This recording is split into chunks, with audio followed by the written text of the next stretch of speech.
मोनिस दिन आयु बिता रही है, आयु बिता रही है, आयु बिता रही है। जपले नाम मोनिस दिन आयु बिता रही है। पल पल साक्षी दे मृत्यु नजीका रही है। जपले नामो निस दिनों आयु बिता रही है। सत्संग धारणी से सदा विचार कर सत्य, सत्संग धारणी से सदा विचार कर सत्य। छोड़ माया असत्य इनमें सार नहीं है। जपले नामो निस दिन आयु बिता रही है, आयु बिता रही है, आयु बिता रही है। जैसे मृग जल आगे देख पियासा भागे, जैसे मृग जल आगे देख पियासा भागे। जल हाथ न लागे माया लुभा रही है। जपले नामो निस दिन आयु बिता रही है, आयु बिता रही है, आयु बिता रही है। जपले नामो निस दिन आयु बिता रही है। काल बड़ा अन्यायी माया मोह जीव फसाई, काल बड़ा अन्यायी माया मोह जीव फसाई। अंत आप चबाई पेश न काबू चली है। जपले नामो निस दिन आयु बिता रही है, आयु बिता रही है, आयु बिता रही है। जपले नामो निस दिन आयु बिता रही है। लगे सतगुरु शरणा मिटे जन्म मरना, लगे सतगुरु शरणा मिटे जन्म मरना। काटे काल बंधना माया पछता रही है। जपले नामो निस दिन आयु बिता रही है, आयु बिता रही है, आयु बिता रही है। जपले नामो निस दिन आयु बिता रही है। रटत रहे नित नाम है नामा कूड़ कुटिल तज कामा। रटत रहे नित नाम है नामा कूड़ कुटिल तज कामा।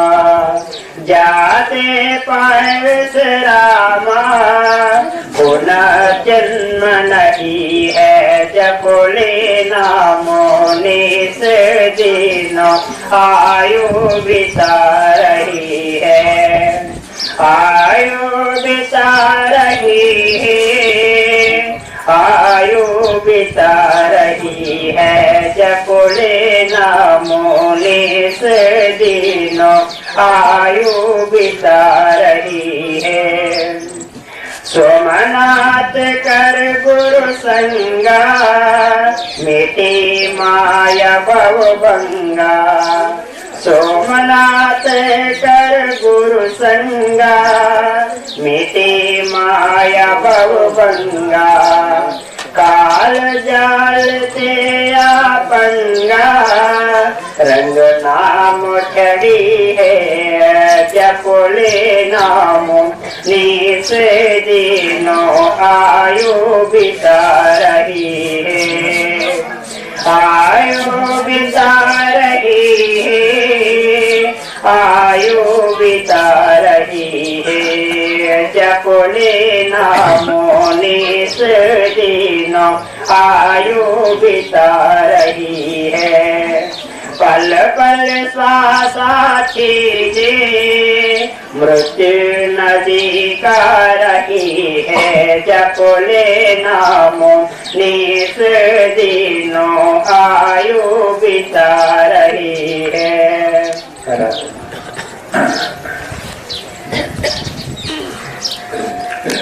वाणी संत कबीर साहिब जी के साकी संग्रह सिमरन का अंग। आज पास मेरन घट विसे दीना सिरजनहार। आज पास मेरन घट विसे दीना सिरजनहार। ताहि से मन लगी रहा कही कबीर विचार। कही कबीर विचार। परम संत सदगुरु कबीर साहिब जी की वाणी है। कबीर साहिब जी ने सुमरन के ऊपर वाणी लिखी है, क्योंकि संत महात्मा इस कलयुग के अंदर जीव के उद्धार के तीन साधन रखे हैं। पहला सुमरन, सतगुरु ध्यान और तीसरा भजन। तो जो नाम हमें 5 नाम बताया जाता है ऊपर के मंडल के मालिक के नाम, उन्हीं का जाप करना है, उसी को सुमरन कहते हैं। तो कहते हैं कि सुमरन सबसे पहली सीढ़ी है। सुमरन दोनों आंखों के बीच में, यहाँ आत्मा और मन की बैठक है, वहीं अपने ख्याल को टिका के सुमरन करना है। क्योंकि हम कहते हैं ना, जैसे एक आदमी पहाड़ के बीच में बैठा है और उसको वहां से ऊपर जाना है, तो कोई आवश्यकता नहीं है, जरूरत नहीं है कि फिर नीचे उतरे और फिर चढ़ाई करे, तो मेहनत ज्यादा बढ़ जाती है। तो महात्मा कहते हैं कि इसी तरह से हमारी आत्मा और मन की बैठक दोनों आंखों के बीच में है और यहाँ से ऊपर जाना है। तो ये जरूरी नहीं कि नीचे के चक्रों में ध्यान लगाना, नीचे उतरना, फिर ऊपर चढ़ाई करना, तो बहुत लंबा मार्ग हो जाता है। तो इसीलिए संतों ने बताया कि जहाँ मन और आत्मा की बैठक है, वहीं पे प्रेम प्यार से 5 नाम का सुमरन करो। जब आप दोनों आंखों के बीच में ख्याल को टिका के सुमरन करते हैं, तो जहाँ सुमरन करते हैं वहीं पे आपका ख्याल धीरे धीरे सिमट के आएगा। तो धीरे धीरे एक दिन 9 दरवाजे छोड़ के 10वें में आ जाता है और यहाँ तक शरीर सुन्न हो जाता है। और यहाँ तक जब शरीर पूरा सुन्न हो जाता है तो आपकी तीसरी आंख खुल जाती है, जिसको 10वां द्वार कहते हैं, तीसरी आंख कहते हैं और शिव नेत्र कहते हैं। शिव नेत्र खाली शिव को ही था ऐसी बात नहीं, हम सबको है, लेकिन ये आंख जो है बाहर देखती है, वो आंख अंदर में भी देखती है। तो उन आंखों से हमारे अंदर जो जो भी कुछ परमात्मा ने चीज रखी है वो सब दिखाई देता है। 33 करोड़ देवी देवता भी इसी शरीर में दिखाई देते हैं, ब्रह्मा विष्णु महेश्वर भी दिखाई देते हैं, और अंड पिंड ब्रह्मांड, और उसके ऊपर सतलोक सचखंड, कहते सब कुछ दिखाई देता है। तो इसीलिए महात्मा कहते हैं भाई अपने ख्याल को, अब हमारा ख्याल जो है, मन जो है, बाहर का दुनिया का सुमरन करके बाहर मुख हो गया, इन 9 दरवाजों से बाहर निकला है, बाहर का रूप बना है, उसको नाम सुमरन के जरिए बाहर से अंदर लेके आना है, नाम मालिक के नाम सुमरन के जरिए। और जैसे जैसे प्रेम प्यार से दोनों आंखों के बीच में हम सुमरन करते हैं तो धीरे धीरे जहां हम सुमरन करते हैं हमारा मन धीरे धीरे वहां आता है, सिमट के बाहर से, और एक दिन 9 दरवाजे से 10वें दरवाजे में आ जाता है। यानी कुछ टाइम लगता है, लेकिन अभ्यास करना पड़ता है। तुलसीदास ने रामायण में भी लिखा है, करत करत अभ्यास के जड़मत हो तो सुजान। अभ्यास एक ऐसी चीज है, करते करते करते जड़ भी ज्ञानी हो जाता है, महात्मा बन जाता है। देखो हमारे कर्नाटका में हम हमेशा उदाहरण देते हैं, पहले दिन भी हमने बताया था कि वो एकदम गरीब आदमी लेकिन भगत था, चूड़ी बेचता था। तो कहीं गरीब लड़कियां मिल जाएं तो उनको चूड़ी ऐसे ही पहना देता था, पैसा भी नहीं लेता था उनकी हालत देख के। और जो है कि इस तरह से फिर कर्जा लेके चूड़ी लाने का, बेचने का। तो हमेशा नुकसान रहने से घर में औरत झगड़ा करते थे, तुम नफा का कोई सौदा करते नहीं, हमेशा नुकसान, 3-4 बाल बच्चा, लड़ाई झगड़ा होता था। तो एक दिन, लेकिन वो बेचारे का दिल ही ऐसा है, वो भगत है, गरीबों को देख के पैसा लेने का दिल नहीं होता था, उनको ऐसे ही पहना देता था, नमस्कार करके जाता था। तो बाद में एक दिन वो आ रहा था चूड़ी बेच के, तो रास्ते एक पेड़ के नीचे एक महात्मा बैठे थे, साधु। ये भगत आदमी, भक्त को देख के भक्त के अंदर प्रेम और प्यार पैदा होता है। तो उसने क्या किया, जाके उस साधु को नमस्कार किया, थैली रख दिया, चूड़ी की थैली, और जो कुछ धान बान मिला था, पहले तो पैसा नहीं देते थे लोग, धान देते थे, कोई गेहूं देता था, कोई कुछ देते थे, पैसे की कमी थी। तो वो जो कुछ थैली में था वो सब एक पेड़ के नीचे रख दिया और जाकर उस महात्मा को नमस्कार किया जो पेड़ के नीचे बैठा था। तो दोनों में आपस में चर्चा चली, इसको कुछ समाधान हुआ। तो बाद में पूछता, महाराज हमें मंत्र दोगे, उपदेश दोगे? कहते हाँ, उसी पेड़ के नीचे उपदेश दे दिए। तो ये कहता है कि महाराज आपने तो उपदेश तो दे दिया, लेकिन आपका मंत्र मेरे अंदर प्रकट हुआ, मुझे कैसे पता चलेगा? तो उन्होंने एक सफेद पत्थर इतना छोटा टुकड़ा उठा के दिया कि इसको मुंह में लेके तो जप कर, और जब तेरा मुंह मीठा हो जाए, ये पत्थर मिश्री बन जाए, तो जानना कि मेरा मन प्रकट हो गया। तो उसने क्या किया, सोचा कि अभी घर में गए तो फिर वही लड़ाई झगड़ा, और हमें देखना है, सुमरन करके देखना है। पूरा विश्वास और पक्का दृढ़ संकल्प कर लिया और वहां से उठ के ऐसे ही चला गया। वो गांव से 4 किलोमीटर दूर जंगल में एक पहाड़ी थी छोटी सी, वो पहाड़ी में गुफा था, गुफा में छोटा, बाजू में छोटा मंदिर था, गुफा के अंदर ही फोटो रखे गए थे।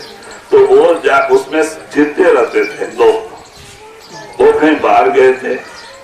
तीनों ने देखा बड़ा निर्जन प्रदेश है, यहाँ कोई आएगा जाएगा नहीं, और यही बैठ जाए सुमरन करते। उसने ये नहीं सोचा कि हम खाना पीना कौन देगा, कल का क्या, परसों का क्या, हमारे बाल बच्चे का क्या होगा, कर्जे का क्या होगा, कुछ नहीं सोचा, बैठ गया। बैठ गया तो बच्चों ने देखा कि कोई बैठा हुआ है, कोई दादा बैठा हुआ है भजन में। तो कहते ना परमात्मा कोई न कोई रूप में मदद जरूर करता है। कहते ना अजगर करे न चाकरी, पंछी करे न काम, दास हमलो कहो कहे सबको दाता राम। सबको देने वाला ऊपर बैठा है, हमें भी वही दे रहा है हमारे प्रारब्ध कर्मों के अनुसार। लेकिन हम थोड़ा अहंकार करते, भाई हम मैं कहते मैं और मेरा, यही 84 में लेके जाता है। तो कहते इस तरह से लड़कों ने देखा कि कोई दादा बैठा है, तो 1 लोटा दूध ले जाके वहां गुफा के दरवाजे पे रख देते थे और उस पे एक पत्थर रख के उतर जाते थे। तो वो जब उठता था कभी 2 बज जाता था, कभी 1 बज जाता था, जब उठता था तो जाके वो दूध पीता था और लोटा बाहर ही रख देता था ढक के। वो लड़का लेके जाता था, तो रोजाना उसकी वो सेवा चलते थे। देखो मालिक कोई ना कोई रूप में देता है, वो अपने भगत को कभी उपवास नहीं रखता है, लेकिन भगत सच्चा विश्वास और प्रेम भक्ति सच्ची होनी चाहिए, दिखावटी नहीं। दिल से उस मालिक के प्रति विश्वास और प्रेम होना चाहिए। तो कहते हैं इस तरह से चलने लगा। अब वो 3 साल बैठा और 3 साल में उसकी रूह आत्मा चढ़ाई करके जब करते करते करते करते बैठा, दोनों आंखों के बीच में उसकी रूह चढ़ाई कर गई और उसकी तीसरी आंख खुल गई 3 साल में। और वो जो मुंह में पत्थर लेके बैठा था वो मिस्री बन गया, मुंह मीठा होने लगा, वो गलने लगा। जब मिस्री मुंह में होगा तो गलेगा ही, गलने लगा। बड़ा आश्चर्य हो गया, अरे क्या मुंह मीठा हो गया। तो फिर सोच के बाहर आया, तो जो भी पत्थर उठा के मुंह में डालता है वो सब मिस्री बनते जा रहा है। तो बच्चे लोगों ने देखा दादा क्या मुंह में पत्थर डाल रहा है। तो वो गाय चराने वाले बच्चे भी 2-3 भाग के आ गए, तो उनको भी जो पत्थर उठा के देते वो सब मिस्त्री बनते जाता, सब मिस्त्री बनते जाते थे। अब जाके वो लोग गांव में प्रचार कर दिए, गांव वाले लोग भी आने लगे। तो उनका क्या प्रसाद था, वही पत्थर उठा के देना और वो सब मिस्त्री। तो कहते फिर गांव वालों ने प्रार्थना करके उनको गांव में लेके गए और वहीं पे एक छोटा सा रूम बना के और वहीं पे उनको बिठाए। तो वो बड़े अच्छे महात्मा हो गए। देखो नारायण दास से नारायण दादा योगी हो गए। तो कहते भाई सुमरन, सुमरन बड़ी ऊंची चीज है भाई। सुमरन ही ना करे तो नाम में क्या ताकत है, मंत्र में क्या ताकत है, क्या पता चले। अभी हम डॉक्टर के पास गए, डॉक्टर ने दवा दिया और दवा लेके अलमारी में बंद करके बैठे। हमारी बीमारी दूर नहीं होती भाई, बीमारी कैसे दूर होगी, दवा तो हम खाए नहीं। तो डॉक्टर के पास नहीं गए तो कहते ऐसे गुरु के पास नहीं गए, गुरु भी किया। और फिर हमारे अंदर परिवर्तन क्यों नहीं आता, हम जैसे के तैसे पड़े हैं। भाई हम दवा नहीं खाते, जाप नहीं करते। अगर जाप करेंगे तो परिवर्तन आना ही आना है, नर नारायण बन जाता है। जाप बड़ी ऊंची चीज है। गणिका ने किया, सदन कैसे कहते हैं कि गणिका अजामिल जैसे पापी नाम अनेकन तारी, पतित तो पावन नाम निर्भर तुम क्यों चले विसारी। गणिका ऐसे ऐसे पापी भी नाम सुमरन करके तर गए, तो हम और आप क्यों नहीं तरेंगे। वाल्मीकि जैसे महापापी भी तर गया जिसने कितने कत्ल किए थे। कहते हैं क्या, कहते नाम का जाप करके वो भी ब्रह्म ऋषि बन गया। रामचंद्र पैदा होने के 10,000 वर्ष पहले किताब रामायण लिख के रख दिया, जबकि राम पैदा भी नहीं हुए थे। तो वो क्या है, कालक ज्ञान, आगे का ज्ञान है। वह कहा आपके अंदर है, आपके पिता ने सब आपके अंदर रख के भेजी है। ये रक्त मांस का पुतला ही नहीं है, इसके अंदर अखुट भंडार परमात्मा ने रखे। हीरे माणिक जवाहरात के बंगले हैं, 33 करोड़ देवी देवता हैं, और कहते ब्रह्मा विष्णु महेश्वर भी इसी के अंदर हैं, और ऊपर 16 लोक है, 16 मंडल है। बड़े 3 लोक ही नहीं, 16 लोक हैं हमारे अंदर। कहते परमात्मा ने सब रचना करके आप खुद अंदर बैठा है, अपने पास आने का रास्ता इसी के अंदर रखा है। लेकिन जो गुरु रास्ता बताता है उस पे अमल करना है। तो पहले संत मत की सीढ़ी सुमरन, और दूसरा सदगुरु का ध्यान, और तीसरा भजन। शब्द सुनने की विधि को भजन कहते हैं। हमारे अंदर वो शब्द 24 घंटे धुनकार दे रहा है, उसको सुनने की विधि भजन कहते हैं। तो वही आप इशारा देते हैं कबीर साहब जी, अजपा सुमरन घट विखे दीन्हा सिरजन हार। कहते भाई वो अजपा सुमरन परमात्मा ने हमें दिया है, जो कभी बंद ही नहीं होता है। वो कौन सा, ये श्वास, ये तो हम सो जाए तो भी चालू ही रहता है। अंदर और बाहर, अंदर और बाहर। कहते ये सुमरन देखो घड़ी कांटे जैसा चलते ही रहता है। अगर उसके साथ अपने मन को मिला ले, श्वास श्वास सुमरन चालू कर दे, हमारा काम बन जाए। क्योंकि वो सबसे बड़ा माला है जो 24 घंटे चल रहा है। श्वासों श्वास की माला अपने आप घूम रही है आपके अंदर। तो कहते हैं अगर उससे आप उस नाम को जोड़ लें, नाम सुमरन श्वास श्वास करें, तो जल्दी कामयाबी हासिल हो जाते हैं। जी। कबीर माला मन ही की और संसारी बेख। कबीर माला मन ही की और संसारी बेख।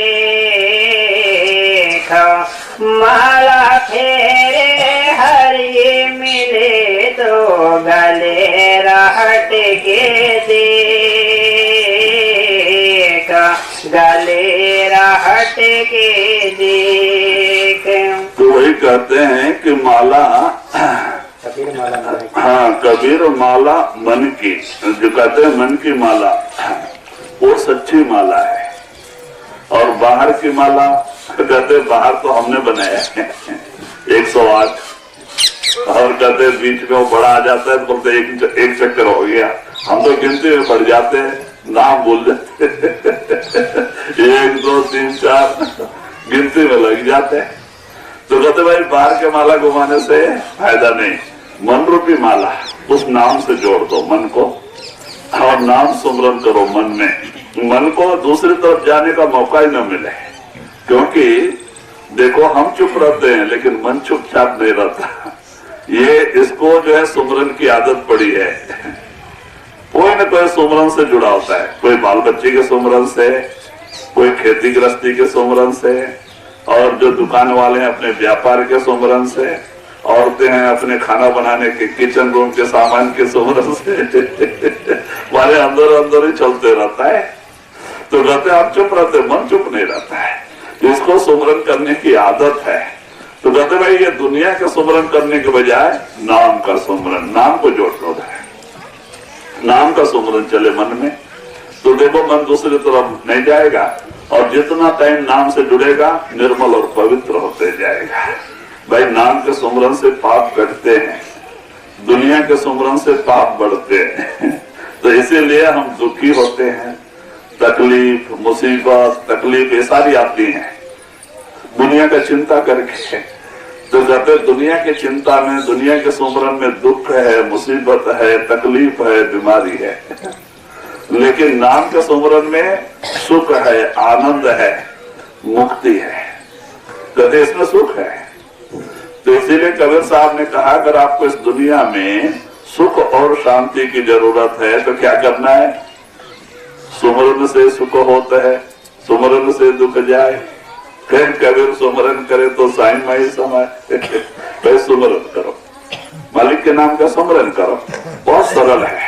इसमें आपको कपड़ा बदलने की जरूरत तो नहीं, बाल बच्चे छोड़ने की जरूरत नहीं, उपवास रहने की जरूरत नहीं, जंगल पहाड़ों में भी जाके बैठने की जरूरत नहीं। महात्मा कहते हुए दुनिया में रहो, बहादुर बन के रहो, दुनिया में रहो, अपनी ड्यूटी बजाओ, लेकिन दुनिया का बन के नहीं, नाम का बन के रहो, गुरु का बन के रहो। दुनिया का बनोगे धोखा खाओगे। जहाँ आशा तहाँ वासा, दुनिया की आशा, दुनिया का प्रेम प्यार तुम्हें फिर दुनिया में लेके आएगा, 84 में भटकाएगा। तो कहते हुए नाम का बन के रहो, गुरु का बन के रहो, बस इतना फर्क है। मन को दुनिया से मोड़ो, नाम से जोड़ो। नाम में जोड़ के दुनिया कारोबार करो तो मन कुछ नहीं आपको बिगाड़ सकता है। जो मन को आज, जो मन हमारा शत्रु है वही मन कल मित्र हो जाता है। तो मन को जब सुमरन की लज्जत आनंद मिल जाता है तो मन ही सुमरन करने लग जाता है। आप बात भी करते रहो तो मन सुमरन से जुड़ा रहता है, लेकिन पहले तो इसे सुमरन करना, सुमरन में लगाना पड़ता है जबरदस्ती। ये भागता है क्योंकि उसको पता है हम सुमरन से लगेंगे तो मरेंगे, हम मरने को कौन तैयार हो रहा है, इसीलिए मन भागता है। तो उसको पकड़ के लाके सुमरन से जोड़ो, फिर भाग जाता है, फिर पकड़ के लाओ सुमरन से जोड़ो, फिर भाग जाता है। कहते इसी को अभ्यास करते हैं, करते करते करते करते कहते हैं रसरी के आवत जात से हाँ कहते शिला पे परत निशान, कहते हैं कि पत्थर के ऊपर भी निशान हो जाता है, इतनी नरम रस्सी होती पत्थर को भी काट देती। तो आपका साधन क्यों नहीं कामयाबी मिलेगी। लेकिन साधन बहुत जरूरी है, हम साधन रूप नहीं होते, इसीलिए हमें कामयाबी हासिल नहीं होती। महात्मा कहते हैं दुनिया में रहो, कारोबार करो, आपकी ड्यूटी है, लेन देन का हिसाब किताब है पिछले जन्मों का, किसी का किसी से लेना है, किसी का किसी को देना है। ऐसे ही आत्मा एक कुटुंब परिवार के रूप में आ जाती है, और जिस दिन उनका लेना देना खत्म होता है एक एक साथ छोड़ के चले जाते हैं। तो अपना ड्यूटी बजाओ, ये सच्चा रिश्ता नहीं है, सच्चा प्रेम प्यार नहीं है, ये तो 4 दिन का, बताओ ये 4 दिन का है, लेन देन का हिसाब किताब है, ड्यूटी बजाओ। लेकिन दुनिया का बन के नहीं, पहले नहीं पता था, हमें गुरु नहीं मिला था, सत्संग नहीं मिला था, कोई जानकारी नहीं थी, हम सोच यही कर्म धर्म समझ के उसी में लपटे हुए थे और 84 भटक रहे थे। भाई जब गुरु मिला, नाम मिला, और सत्संग में बार बार आपको सोझी देते हैं कि भाई इस तरह से रहो, इस तरह से चलो, दुनिया यहाँ भी आप सुखी, मरने के बाद में भी सुखी, यह लोक और परलोक दोनों बन जाएगा।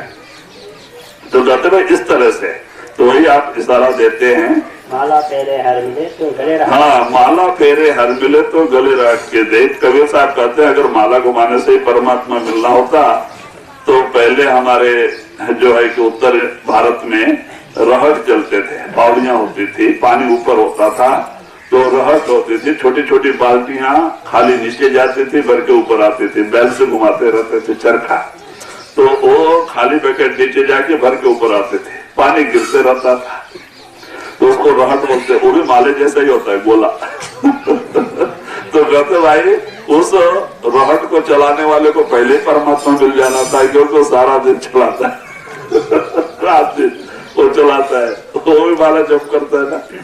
तो गले रहट के देख भाई, वो रहट चलाने वाले को मालिक मिल जाना था। तो कहते भाई इस तरह से काम नहीं बनता जी। कबीर माला काटेगी बहुत जतन का पेड़, कबीर माला काटेगी बहुत जतन का पेड़, माला श्वास श्वास की जामे गांठ न मेरा, जामे गांठ न मेरे। वही कबीर साहब जी पहले अब मन के बारे में बताए कि भाई मन को उस मालिक के नाम सुमरन से जोड़ के सुमरन करो, मन की माला फेरो, मालिक मिलेगा। अब कहते श्वास और श्वास की, कहते हैं कि बाहरी माले में तो गांठ भी होती है, मेरू होता है, जहाँ रुकना पड़ता है, लेकिन ये जो श्वासोश्वास की माला आपके अंदर घूम रही, परमात्मा ने बना के रखा है अंदर माला जो घूम रही है, उसमें न गांठ है न मेरू है, न रुकने की जरूरत नहीं। आप नींद में भी रहो तो चालू रहता है वो, ये माला तो नींद में गए तो बंद हो जाती है, लेकिन वो माला घूमते रहती है। तो कहते हैं उसमें सुमरन, श्वासोश्वास सुमरन करे। तो कहते भाई नाम सुमरन श्वास श्वास करना सीख ले, तो कहते माल हर से मेला होए, तो वो परमात्मा कहीं दूर नहीं, वो आपके अंदर ही बैठा है। जब इस तरह का प्रेम प्यार हमारे अंदर प्रकट हो जाता है, उसके नाम से हम इस तरह से जुड़ जाते हैं कि उसको एक सेकंड के लिए छोड़ते नहीं, तो वो मालिक जरूर दरवाजा खोल देता है दर्शन दे देता है। तो कहते भाई इस तरह का प्रेम और प्यार पैदा होना चाहिए। और जो ये श्वासोश्वास की माला है, ये सच्ची माला है जो परमात्मा ने हमें दिया है, ये रात दिन चलते रहती है हमारे अंदर। कहते इस माला से नाम का, कहते नाम को इससे जोड़ दो, नाम सुमरन करो, श्वासोश्वास काम बन जाएगा। जी।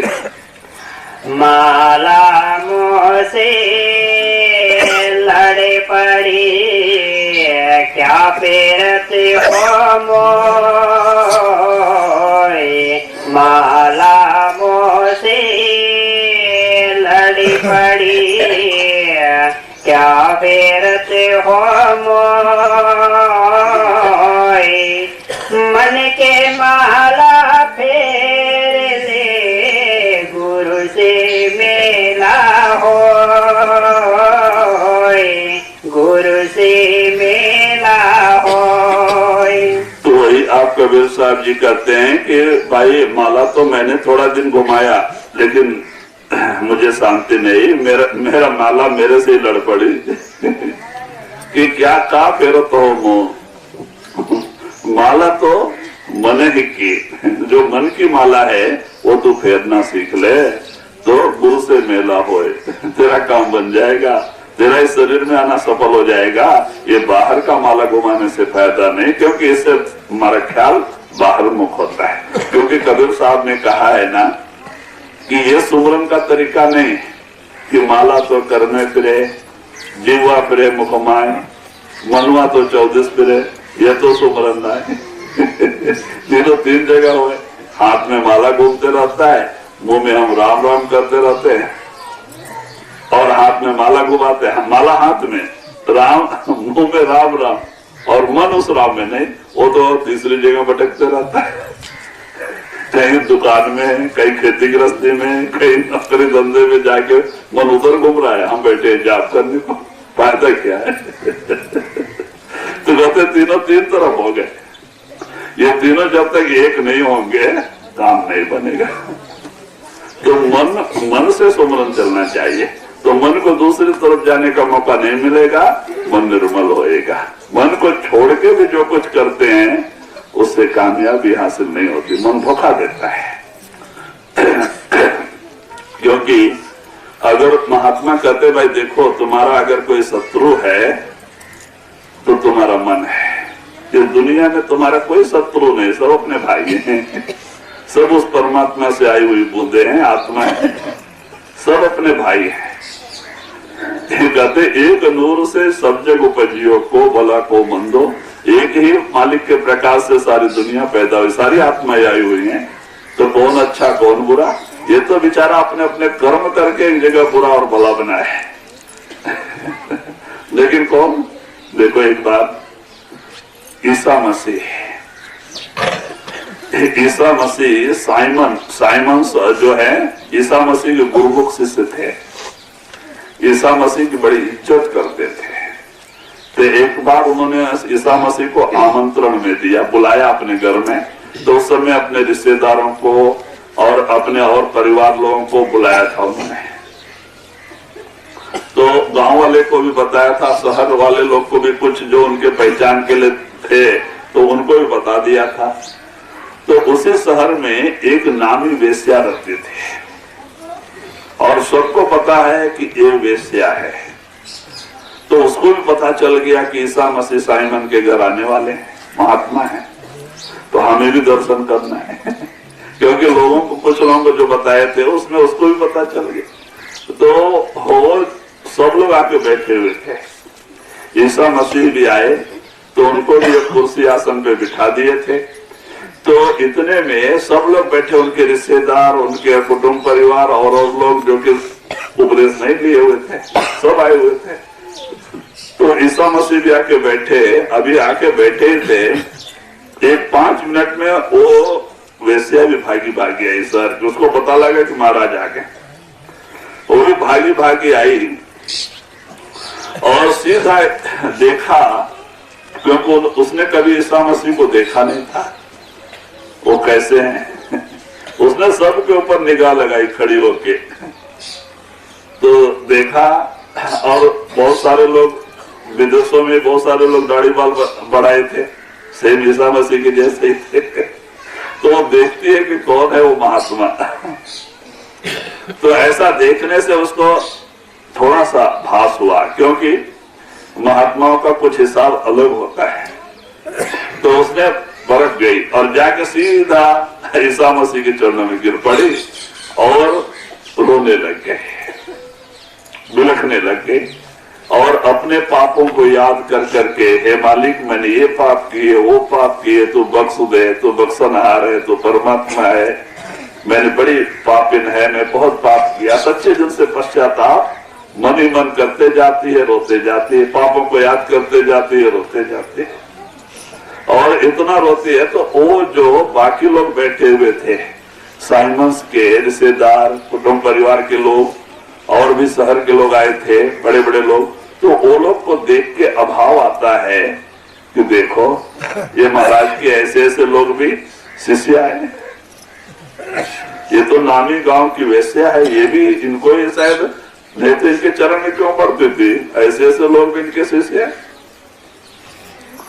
और अभाव आने लगा लोगों में, साइमन के अंदर भी अभाव आ गया कि महाराज उसको दूर कर देना था, उसको क्यों इतना टाइम तक अपने पैरों में पड़ने दिए। वो इतना रोई 10-15 मिनट तक पैरों से लिबड़ी रही और उसके आंसुओं से इनके दोनों पैर तर हो गए, भीग गए।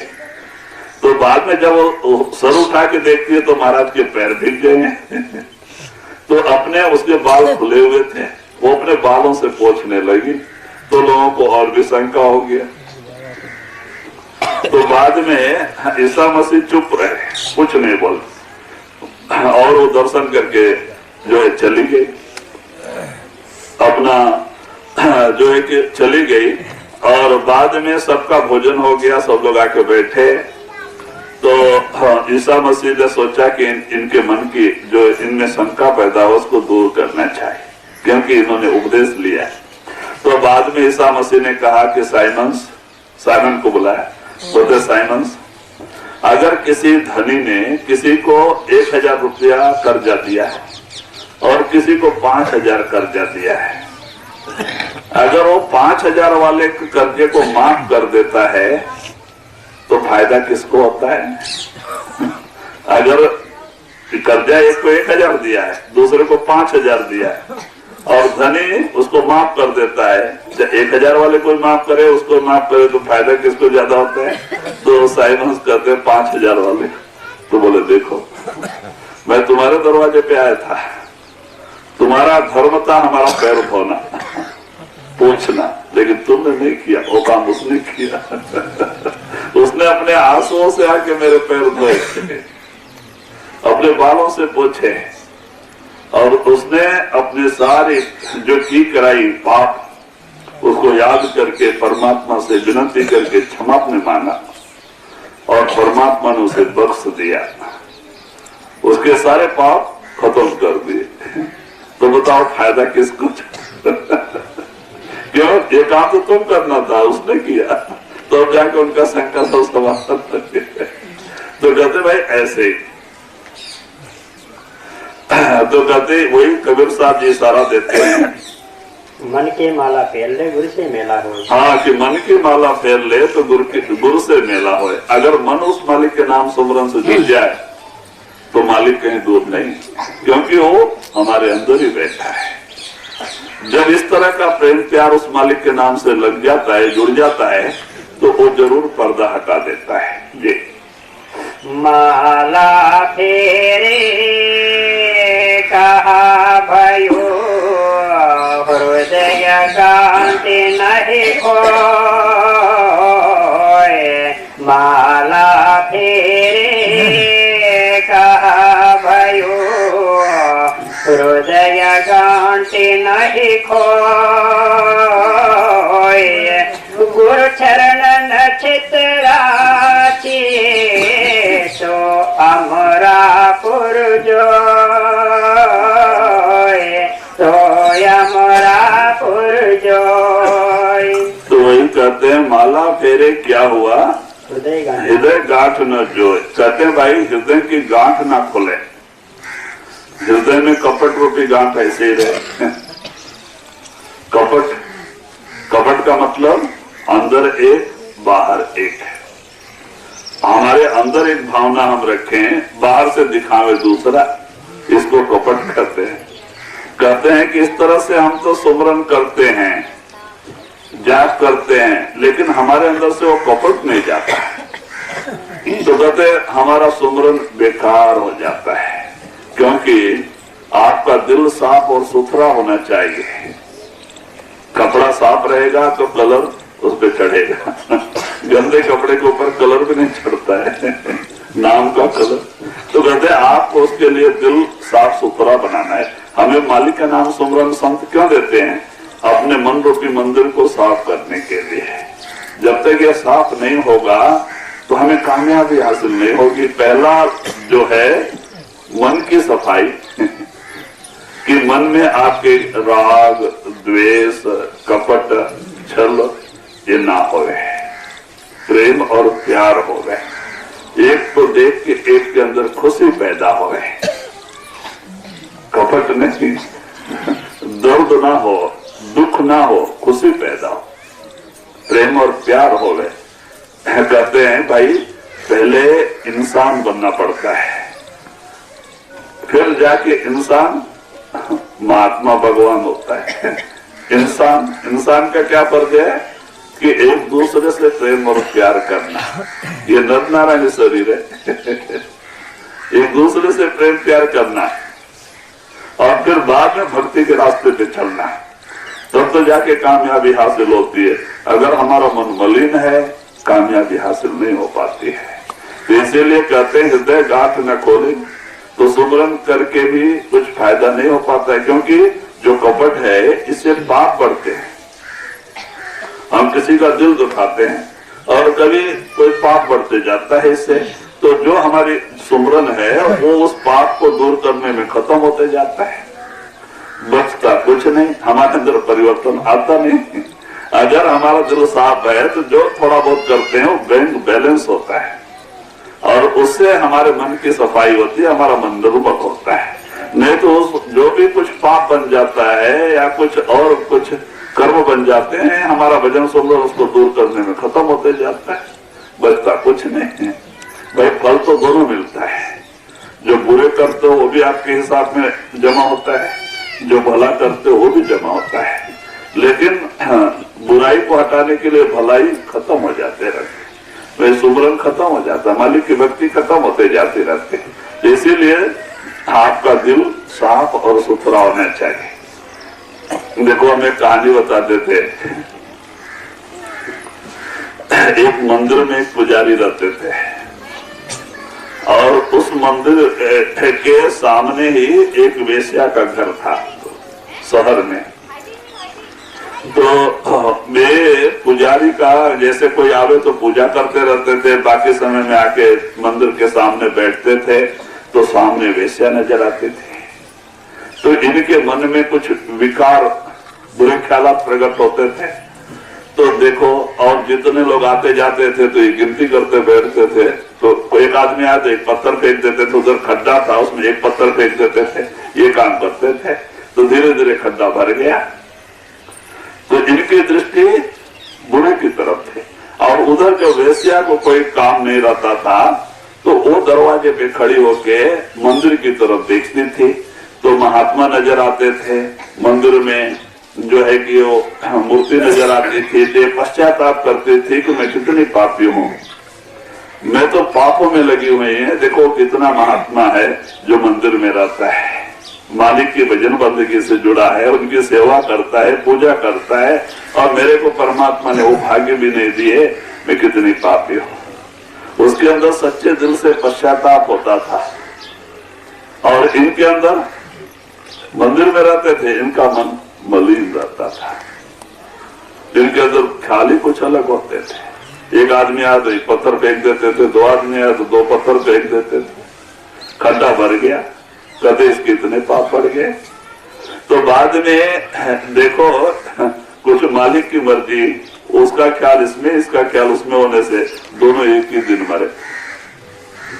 तो वहां पे दो महात्मा रहते थे। एक महात्मा, तो एक शिष्य पूछता है कि महाराज वो दोनों एक ही दिन मर गए, पुजारी और वेश्या। तो पुजारी तो स्वर्ग में गया होगा और वेश्या नरक में गई होगी। तो महात्मा कहते नहीं बेटा, उल्टा हो गया है। वेश्या स्वर्ग को गई और पुजारी नरक को गया। क्यों? वो सारा दिन बुरा ख्याल करते बैठता था, उसके दिल साफ नहीं था। भले वो वैश्या थी, उसका दिल साफ था। वो तो साधु को देख के, मंदिर को देख के अच्छे ख्यालात पैदा होते थे। तो कहते भाई जो कुछ है अपना मन रूपी मंदिर, ये साफ सुथरा नहीं है तो फायदे क्या? तो दिखावटी हम बाहर से कितना भी करें, बाहर से कुछ भी करें, अंदर कपट रखें तो भाई कपाट कैसे खुलेगा, मालिक कैसे खुश होगा? तो कहते इस तरह से, तो वही आप कहते हुए सुमरन करते हैं लेकिन अंदर कपट रूपी गांठ नहीं जाती, छूटती नहीं, तो फायदा क्या हमारे भक्ति का, हमारे सुमरन का? कुछ फायदा नहीं जी। बाहर क्या दिखलाए ये, अंतर जपिए नाम। बाहर क्या दिखलाए ये, अंतर जपिए नाम। कह महोड़ा खलक से, पड़ा धनी से काम, पड़ा धनी से काम। तो वही आप कहते हैं भाई बाहर क्या दिखलाइए, अंदर जपिए ना। कहते बाहर दिखा के फायदा क्या है? दुनिया को खुश करके भाई अपने आप को मुक्ति पाना है। हम दुनिया के लिए भक्ति नहीं करते हैं, अपने आप के उद्धार के लिए करते हैं। तो बाहर का क्या पड़ा है भाई दिखावट से?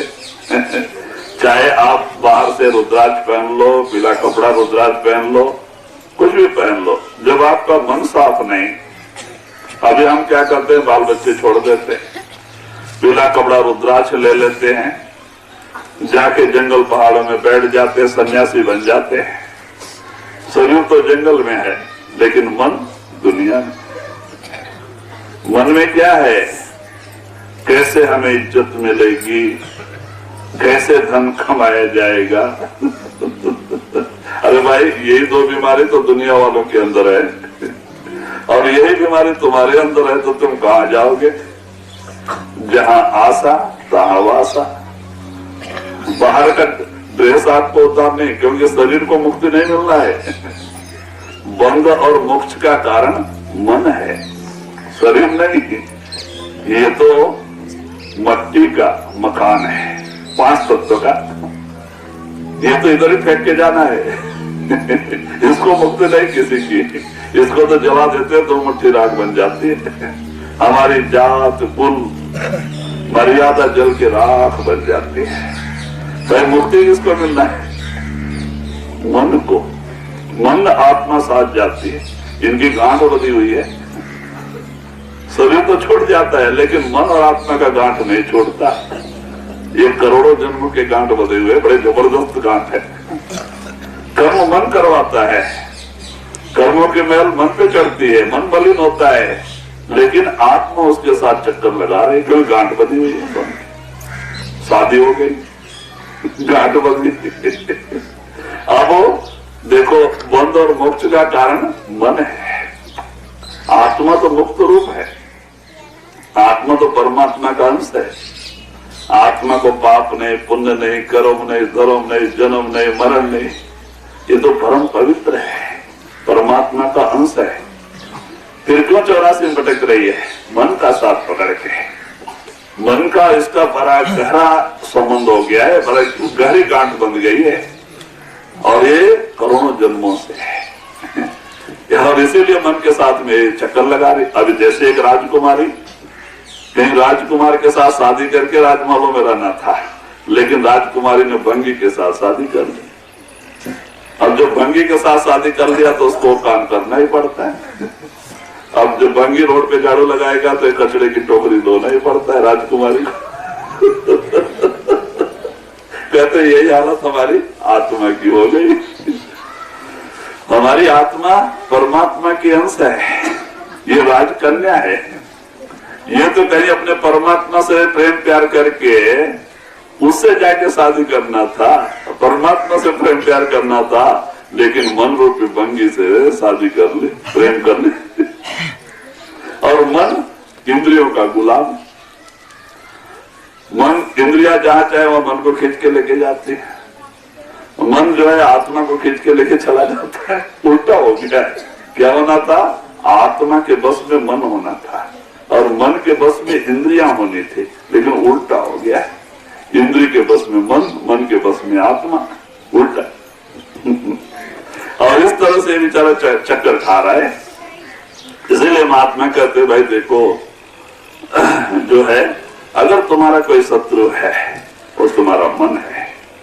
मन जीते जग जीत। जिसने अपने मन को अपने बस में कर लिया, त्रिलोकी को बस में कर लिया, वही महात्मा है। ये कोई छोटा मोटा चीज नहीं है, ये त्रिलोकी का मालिक है। मन जीते जग जीत। और इसी को जीतने के लिए, इसी को अपने बस में करने के लिए भक्ति करना है। आत्मा तो मुक्त रूप है और मन को समझाने के लिए सत्संग और उसको अंदर लाने के लिए भजन सुनना। ये महात्मा तरीका देते हैं। वे सत्संग में मन को सोझी आ जाए कि भाई हम इंद्रिय नहीं है, हम ब्रह्म से आए हैं, हमें अपने देश जाना। तो कहते भाई इस तरह से मन को भी सोझी आती है।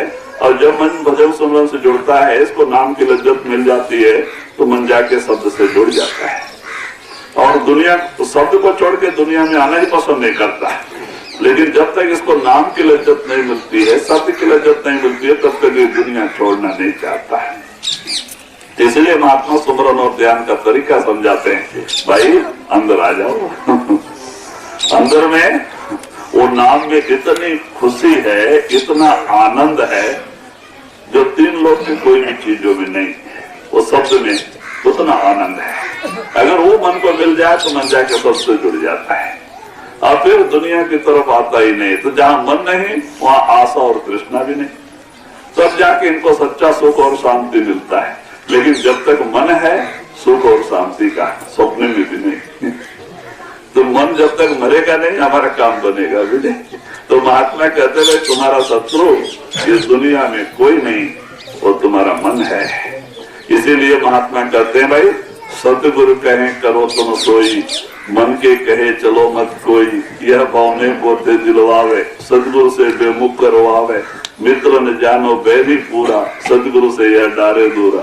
कहते इसको मित्र मत समझो, यही तुम्हारा शत्रु है। लेकिन फिर भी हम इतना सत्संग सुन के सत्संग से बाहर गए तो हम किसका बात मानते हैं? मन का ही मानते हैं। गुरु का नहीं। क्यों? मन छोटी मोटी चीज नहीं है, ये त्रिलोकी का मालिक है।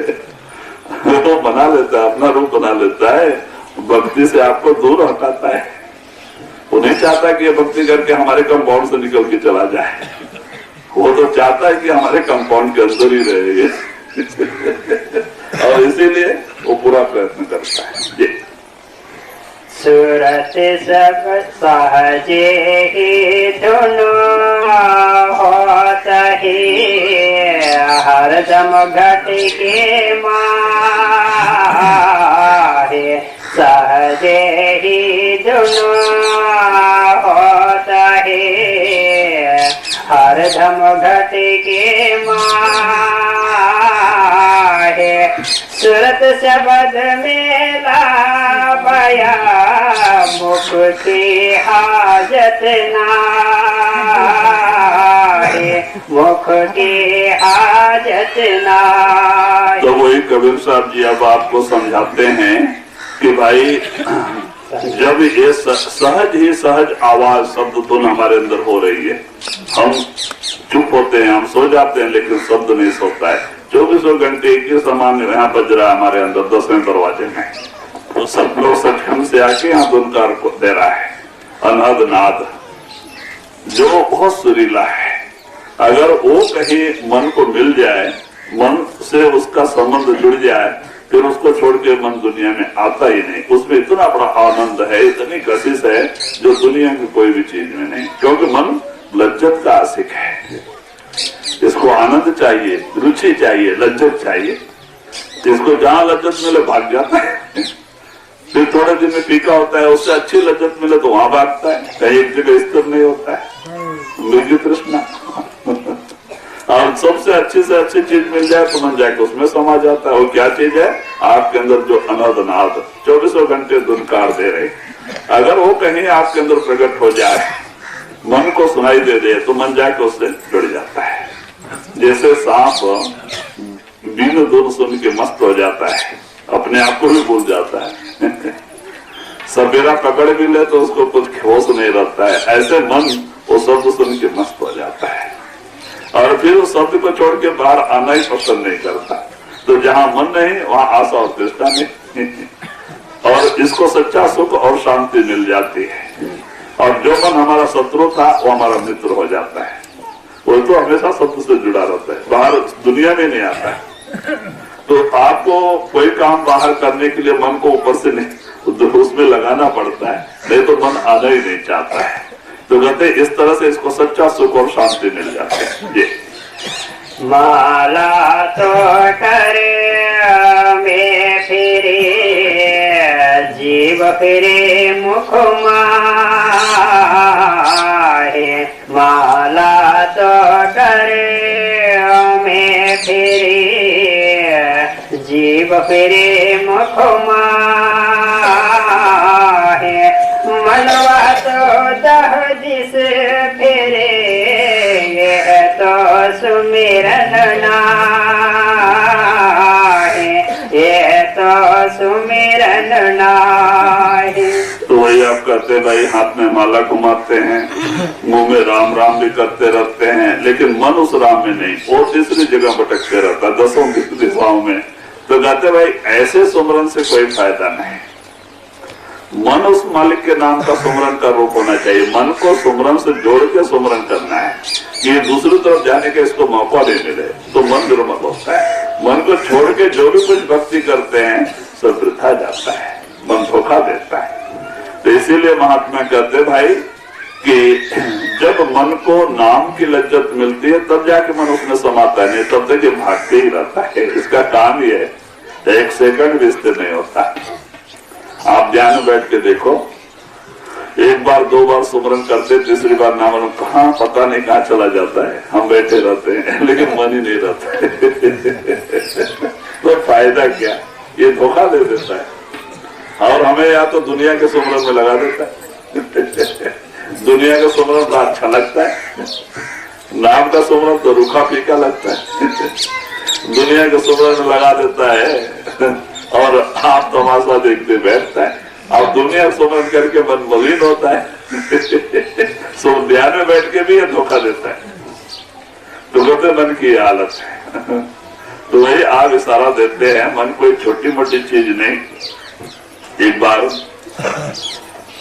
वेद व्यास जी जब राजा परीक्षित को ज्ञान बता रहे थे, वेदांत के बारे में समझा रहे थे, तो उसमें मन का जिक्र आया। तो व्यास जी कहते हैं कि हे राजन, अगर कोई कहे मैंने समुद्र पी लिया तो मैं मानता हूं, मैं मान लेता हूं, कोई बहादुर हुआ। अगस्त ऋषि ने पिया दिए। और कोई कह दे कि मैंने हिमालय पहाड़ उठाया तो भी मैं मानता हूं कि कोई हो गया होगा। अब रावण ने कैलाश उठाया नहीं। अगर कोई कहे मैंने अपने मन को बस में कर लिया तो मैं मानने के लिए तैयार नहीं। व्यास जी कहते भाई उन्होंने साधन किया था। तो राजा परीक्षित कहते महाराज आप क्या बात कर रहे हैं, हमारा मन तो कुछ नहीं करता है, क्योंकि मन के बारे में क्या पता चले। जब उसके कहने उठते हैं, उसके कहने बैठते हैं, उसके कहने सोते हैं, खाते पीते हैं, मन क्या है हम क्या पता चले। आप उसके विरुद्ध चल के देखो, 2 दिन दरवाजा बंद करके मालिक के सुमरन बैठो तो देखो मन लंगोटी बांध के खड़ा होता है सामने। मन क्या है फिर पता लगता है। अरे भाई एक पहलवान को देखने से उसके ताकत का पता नहीं चलता है, उसे जब हाथ मिलाओगे तो ना।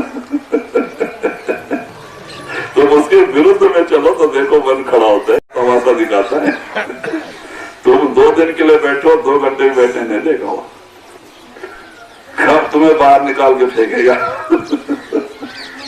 तो कहते भाई मालिक के भजन सुमरन बैठो, तबे से हम बैठ के देखो तो पता चलता है मन क्या चीज है। अभी तो हम उसके दायरे में रात दिन उठते हैं, बैठते हैं, खाते पीते सोते हैं, तो मन क्या हम क्या क्या पता चले। तो ऐसे राजा परीक्षित कहते हैं मेरा मन तो ठीक है, कुछ नहीं करता है। तो समझ गए, क्योंकि वो महात्मा थे। कहते अच्छा राजन ठीक है, मैं कुछ बातें आपको बता के जाऊंगा, आप वो चीज करना नहीं, तो मैं भरोसा कर लूंगा कि आपको मन आपके बस में है। तो बोले क्या? आज से 15 दिन के बाद में एक पठान काबुल से घोड़ा बेचने के लिए आएगा, बड़ा सुंदर घोड़ा, 6 फीट ऊंचा। तो उस घोड़े को खरीदना नहीं।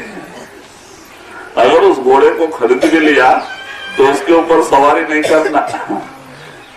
अगर सवारी भी किया तो पूरब की तरफ नहीं जाना। अगर पूरब की तरफ गए तो जंगल में लेके जाएगा, वहां एक राजकन्या बैठी मिलेगी, उससे बात नहीं करना। अगर बात भी किया तो उसको अपने राज्य में नहीं लेके आना। अगर राज्य में भी लेके आए तो उसके साथ शादी नहीं करना। कहते अरे महाराज मैंने घोड़ा ही नहीं खरीदा तो ये सब कहां से आएगा। अब देखो, डॉक्टर जब तक नहीं कहता है भाई बैगन नहीं खाना, मिर्ची नहीं खाना, तब तक उसके बारे में आपको ख्याल भी नहीं आएगा। लेकिन जिस दिन से डॉक्टर कह दे बैगन नहीं खाना, मिर्ची नहीं खाना, मन क्या कहेगा? कब खाऊं कब खाऊं कब। मन की बात है ऐसे, जो चीज मना करो भाई। तो बाद में गया, महीना बीत गया, ये भूल गए। एक पठान आया, करीब 6 साढ़े 6 फीट ऊंचा घोड़ा, सफेद, बड़ा सुंदर और बड़ा हिष्ट पुष्ट। ऐसा घोड़ा तो राजा के अस्तबल में था ही नहीं। तो प्रजा पीछे पीछे आ रही थी, उसकी महिमा करते कि ऐसा घोड़ा हमारे राजा के अस्तबल में होने चाहिए। दूसरे राजा आते हैं, वो देख के खुश होंगे कि ऐसा घोड़ा दुनिया में कहीं नहीं, राजा ले लेना चाहिए। बल्कि प्रजा पीछे पीछे आ रही थी। तो हल्ला गुल्ला सुन के राजा राजदूत से पूछते भाई क्या इतना हल्ला गुल्ला शोर हो रहा है बाहर? तो कहते महाराज एक घोड़ा बेचने वाला आया है और प्रजा उसके पीछे पीछे आ रही। घोड़ा बड़ा सुंदर है और आपके देखने के लायक है। जब सिपाहियों ने ये बात कहा तो राजा के अंदर भी पैदा हो गए, देखेंगे कैसा है। राजा सभा से उठ के आए बाहर और घोड़े को देख के दंग रह गए। ऐसा घोड़ा तो उन्होंने कहीं देखा ही नहीं था। और बोलते हैं कि ऐसा घोड़ा अगर हमारे अस्तबल में रहेगा तो हमारे राज्य का नाम होएगा। भले हम न सवारी करें तो चलेगा, इसको हमारे राज्य का नाम होएगा। तो उन्होंने उसका बात दाम कीमत सब आंक के और उसका पैसा चुका दिया और घोड़े को बांध दिया। और बांध दिया। अब रोजाना शाम को घोड़े की सवारी करते थे, हवा के लिए जाते थे ना, तो वो रोज एक एक घोड़े की सवारी करते थे। तो देखते, रोज अस्तबल में जाके देखते देखते देखते देखते मन, अरे ऐसा घोड़ा हमारे राज्य में हो के हम ही सवारी नहीं किया तो क्या फायदा। नहीं पूरब को जाएंगे तो पश्चिम को जाएंगे, पूरब नहीं तो पश्चिम, नहीं तो उत्तर की तरफ चले जाएंगे। अच्छा आज इसी घोड़े को सजाओ। जो नौकरों ने उसी को ऊपर सारा सामान रखा, उसको सजाया और लाके दरवाजे पे खड़ा कर दिया। तो राजा और 20-25 सैनिक और उसके ऊपर सवारी किए।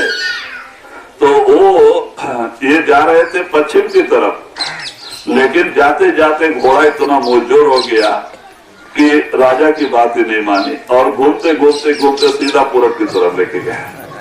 और ये सैनिक उससे ना मालूम कितने पीछे रह गए और वो भागते भागते भागते सीधा जंगल में लेके चला गया, राजा अकेला। तो बाद में वहां एक राजकन्या रोती हुई बैठी थी।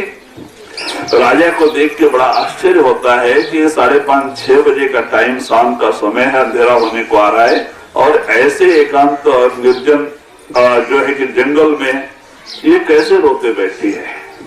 तो उसके पास जाके पूछते हैं कि बहन क्या हो गया है। तो कहते हैं मैं और मेरे पिताजी शिकार के लिए आए थे, एक शेर ने मेरे पिता को मार दिया और वो मेरे पीछे पड़ा था, मैं भाग के आके अपना जान बचाई और रात हो रही है, कोई जानवर मुझे भी मार देगा। तो राजा को दया आ गई, बोलते अच्छा ठीक है तो मेरे राज्य में आएगी। जरूर आऊंगी महाराज, मेरे जान बचे तो लाखों पाए। तो बाद में राजा ने उसी घोड़े के ऊपर बिठा के उसको लेके आया लेके आए और उसको अपना कपड़ा धोने का काम, दासी का काम दिया। वो जो है कि कपड़ा धोने का, ये करने का, साफ सफाई करने का काम दिया। तो रोज राजा देखते देखते देखते मन करता है कि वो राजकुमारियों माने उनकी रानियों में सबसे अच्छी थी, ऐसा कोई रानी भी नहीं। तो राजा ने सोचा कि इतनी अच्छी माने राजकुमारी होके मैंने तो ये तो हमारे रानी के रूप में होना चाहिए। तो उन्होंने डेट फिक्स करके शादी कर ली और शादी मन का काम है। अब शादी हो गई। अब शादी होने के बाद में 4-5 महीने बीता। अब इसके ऊपर राजा का सबसे बड़ा प्रेम प्यार था छोटी रानी। तो एक दिन वो रानी हाथ जोड़ के कहती है कि महाराज कुछ ब्रह्म भोज देना चाहिए, साधु संत महात्माओं ब्राह्मणों को अन्नदान देना चाहिए। तो बोले बड़ी अच्छी बात है। डेट फिक्स किया और सारी तैयारी करके खाना बनाने वाले को बुलाया गया, मिष्ठान भोजन और जो जो कुछ पूरी भाजी अच्छा सब बनाया गया। और जब सब ब्राह्मण और ऋषि मुनि साधु संत महात्मा के बैठे, व्यास भी आए, वो भी एक कोने बैठे थे, छुप के ओढ़ के बैठे थे कि मालूम नहीं पड़े। तो बाद में सबको अब खाना परोसने का था, पत्तल भी बढ़ गया। तो वो रानी हाथ जोड़ के राजा के सामने कहती है कि महाराज अगर ये काम कोई दूसरा करेगा तो पुण्य उसको मिलेगा, ये काम भी हम दोनों ही करना चाहिए। तो राजा बोले बड़ी अच्छी बात है, शुभ काम। तो एक सामान राजा ने लिया, एक रानी ने लिया। राजा आगे आगे, रानी पीछे पीछे पड़ोसते जा रहे हैं। 1-2 चक्कर लगाए, रानी खड़ी हो गई बीच में। राजा बोलते क्या बात है? तो रानी कहते महाराज मैंने सोचा ये सब ऋषि मुनि हैं लेकिन ये दुष्ट हैं, इनकी निगाह अच्छी नहीं है। इतने में राजा को गुस्सा आया, उन्होंने तलवार निकाल लिया कि इन सब का शरीर छेदन कर देते हैं। इतने में व्यास भागे भागे आए, हाथ पकड़ लिया, कहते राजन अनर्थ, आप एक औरत की बात सुन के इतने ऋषि मुनियों का कत्ल करने के लिए तैयार हो गए। तब राजा को साख लगा। तो राजा हंस के व्यास कहते हैं कि राजन मैंने जो कुछ बताया था उसमें से एक भी छोड़ा आपने। तब तो यह सिर बेटने लगा, रे महाराज मन ने हमें धोखा दिया। कहते भाई ठीक है, आपने कहते हमारा मन कुछ नहीं करता है, मेरे बस में है। तो देखा ना तुम्हारा मन तुम्हारे बस में कितना है, एक बात भी तुमने छोड़ी जो मैंने मना किया था, सब मन ने करा लिया। तो कहते हुए चरणों में गिर पड़े, कहते महाराज सचमुच मन बहुत जबरदस्त ताकत है। तब जाकर उनको पश्चाताप हुआ। तो वही आप इसीलिए कहते हैं कि मन कोई छोटी मोटी चीज नहीं है, ये ब्रह्म से आया हुआ है, ये त्रिलोकी का मालिक है।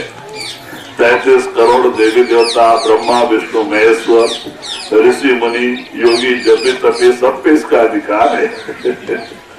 ये ब्रह्म में जाने तक ये पीछा करता है और ब्रह्म में के आगे जाने के बाद ब्रह्म में समा जाता है। ब्रह्म के आगे नहीं जा सकता मन, मन ब्रह्म ओंकार से आया है और इसका स्टेज वहीं तक है, आगे आत्मा नंगी जाती है। तो वही आप इशारा देते हैं कि भाई ये कोई छोटी मोटी चीज नहीं है। तो वही कबीर साहब जी कहते हैं मनवा तो 10 पे ये तो सुमरन। हाँ, मनवा तो 14 पे रहे, यह तो सुमरन नहीं। अगर मन को छोड़ के आप सुमरन करते हो तो ये सच्चा सुमरन नहीं है। मन ही सुमरन का रूप होना चाहिए, क्योंकि हम चुपचाप रहते हैं, हमारा मन चुपचाप नहीं रहता, वो कोई न कोई सुमरन करता ही रहता है। मन को सुमरन की आदत है, तो वो सुमरन के बजाय ये नाम का सुमरन का आदत डालो, तो मन को दूसरी तरफ जाने का मौका नहीं मिले, ये निर्मल होएगा। इसके लिए जंगल पहाड़ों में जाने की जरूरत नहीं, उपवास रहने की जरूरत नहीं, घर मकान बदलने की जरूरत नहीं, खाली मन को उस मालिक के नाम सुमरन से जोड़ना है। आप दुनिया का कारोबार करना है। तो यह लोग परलोक दोनों बन जाएगा। वही माला तो करे में फिरे जीव फिरे मुख माहे। माला तो करे में फिरे जीव फिरे मुख माहे। मनवा तो चाहो जिस फेरे यह तो सुमिरन नाहे। यह तो सुमिरन नाहे।